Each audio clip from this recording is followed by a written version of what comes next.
Continue ചെയ്യാൻ വിചാരിക്കുന്നുണ്ട്. ഏകദേശം ഒരു 3 പേരോളം വിളിച്ച് പറഞ്ഞു വെച്ചിട്ടുണ്ട് അവർക്ക് അവരുടെ വീട്ടിലത്തെ വണ്ടിയിൽ പ്രാക്ടീസ് കൊടുക്കാൻ വേണ്ടിയിട്ട്. അതിൻ്റെ പുറമെ നമ്മളിവിടെ ക്ലാസ് കൊടുക്കുന്നുണ്ട്. ലൈസൻസ് അടക്കം എടുത്ത് ക്ലിയർ ആക്കി കൊടുത്തിട്ട് നിങ്ങളുടെ വീട്ടിലത്തെ വണ്ടി ഏതാണെങ്കിൽ ആ വണ്ടിയിൽ ഒറ്റയ്ക്ക് ഓടിക്കാനുള്ള ലെവലിൽ നമ്മൾ സെറ്റ് ചെയ്ത് കൊടുക്കുന്നുണ്ട്.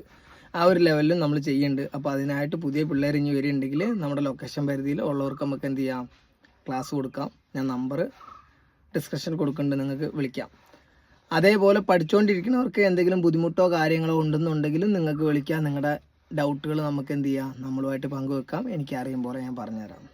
അപ്പോൾ നമ്മൾ ഓൾ കേരള ലെവലിൽ നമ്മൾ എന്ത് ചെയ്യുന്നുണ്ട്, പ്രാക്ടീസ് കൊടുക്കുന്നുണ്ട്. ലൈസൻസ് ഒക്കെ എടുത്ത് വീട്ടിൽ വണ്ടിയുണ്ട് ഒറ്റയ്ക്ക് എടുക്കാൻ പറ്റാത്തവർക്ക് 100% റിസൾട്ട് നമുക്ക് കൊടുക്കാം. നിങ്ങൾക്കൊന്ന് വിളിച്ചൊരു 10 മിനിറ്റ് കിട്ടുമ്പോഴത്തേനും നിങ്ങൾക്ക് ഏകദേശം മനസ്സിലാവും നമ്മൾ എങ്ങനെയാണ് എന്താന്ന്. പിന്നെ നോമ്പ് കാര്യങ്ങളൊക്കെ ആയതുകൊണ്ട് ഒന്ന് സ്റ്റോപ്പാക്കി വെച്ചാൽ, കാരണം നമുക്ക് വരുന്ന മൊത്തം വായിട്ടലച്ച് പറഞ്ഞു കൊടുത്ത് മനസ്സിലാക്കാനുള്ളത് കൊണ്ട് ആ നോമ്പും കാര്യങ്ങളൊക്കെ ആക്കി എടുക്കുമ്പോഴത്തേനും ചിലപ്പോൾ വൈകുന്നേരം ആകുമ്പോഴത്തേനും പിടുത്തം വിട്ടു പോകും. അതുകൊണ്ടായിരുന്നു ക്ലാസ് ഒന്ന് സ്റ്റോപ്പാക്കി വെച്ചത്. അപ്പോൾ 4 ദിവസം കൂടെ കഴിഞ്ഞ് കഴിഞ്ഞാൽ നമ്മുടെ ക്ലാസ് നമ്മൾ എന്ത് ചെയ്യും, ഓപ്പൺ ആക്കുകയാണ്. ഓക്കെ, അപ്പോൾ നമ്മുടെ ഈ വീഡിയോ ആദ്യമായിട്ട് കാണുന്നവരാണ്, ഈ ലൈസൻസ് എടുക്കാൻ വേണ്ടിയിട്ടും അതേപോലെ വണ്ടി പഠിക്കുന്നവരും ആണെങ്കിൽ നിങ്ങളുടെ പുതിയ പിള്ളേരോ അല്ലെങ്കിൽ നിങ്ങളുടെ കൂട്ടുകാരോ ആരെങ്കിലും ഉണ്ടെങ്കിൽ ഒന്ന് ഷെയർ ചെയ്ത് കൊടുക്കുക. അവർക്ക് എന്തെങ്കിലും ഡൗട്ട് ഉണ്ടെങ്കിൽ എന്ത് ചെയ്യാൻ വിളിക്കാം. അപ്പോൾ നിങ്ങളുടെ സപ്പോർട്ട് വേണം. അപ്പോൾ ഏകദേശം എൻ്റെ ഇൻസ്റ്റയിൽ 10K ആവാനായിട്ടുണ്ട്.